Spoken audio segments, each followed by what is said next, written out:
निबंध के बारे में हम चर्चा कर रहे थे। निबंध की रूपरेखा के बारे में हम चर्चा करते हुए हमारी चर्चा आगे बढ़ाएंगे।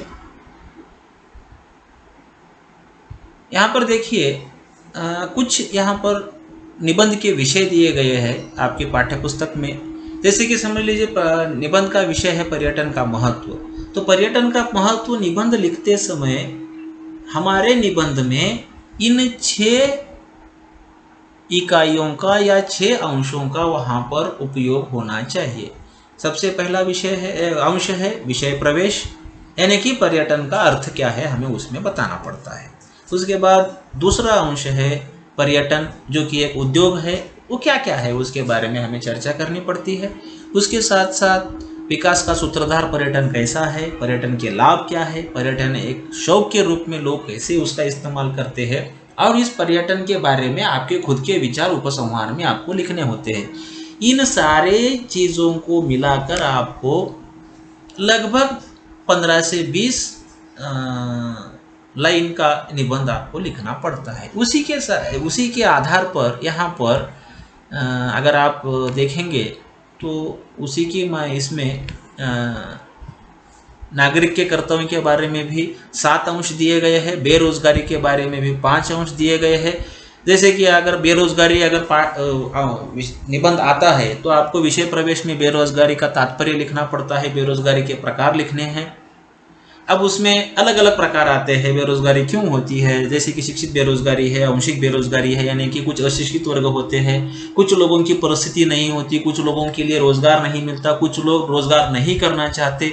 इन सारी बातों को आपको उसमें लिखना पड़ता है। उसी के साथ साथ बेरोजगारी के कारण हैं, जनसंख्या की वृद्धि एक उसका कारण है, दोषपूर्ण शिक्षा पद्धति एक उसका कारण है, उद्योग धंधों का अभाव ये भी उसका एक कारण है। और आपके सुझाव में इस बेरोजगारी को निकालने के लिए आपके पास क्या उपाय है, ये भी आपको यहाँ पर लिखना पड़ता है। कुछ इस प्रकार से यहाँ पर निबंध की रूपरेखा के साथ साथ यहाँ पर 2 निबंध आपके लिए पाठ्य पुस्तक में दिए गए हैं। आगे बढ़ते हुए अगर हम देखेंगे तो पत्र लेखन, यहाँ पर व्यक्तिगत पत्र का एक नमूना और व्यवहारिक पत्र का एक नमूना दिया गया है। इसके बारे में मैं अगले पाठ में विस्तृत रूप से पत्र लेखन के बारे में एक अलग से पाठ बनाऊंगा और उसमें आपको इसके बारे में विस्तृत जानकारी दूंगा। इसलिए हम आगे बढ़ते हुए यहाँ पर व्याकरण अंश की ओर आएंगे। व्याकरण अंश के लिए भी जैसे कि हमने पहले देखा था कि 12 अंश या 12 पाठ यहाँ पर दिए गए हैं, इसके बारे में भी मैं अलग से एक पाठ बनाकर आपके सामने प्रस्तुत करूंगा।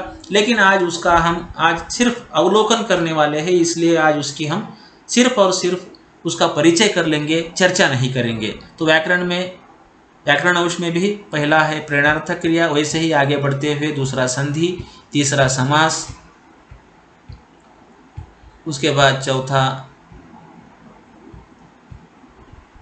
अनेक शब्दों के लिए एक शब्द, उसके बाद 5 नंबर मुहावरा, 6 कहावत, 7 विराम चिन्ह, उसके बाद 8 काल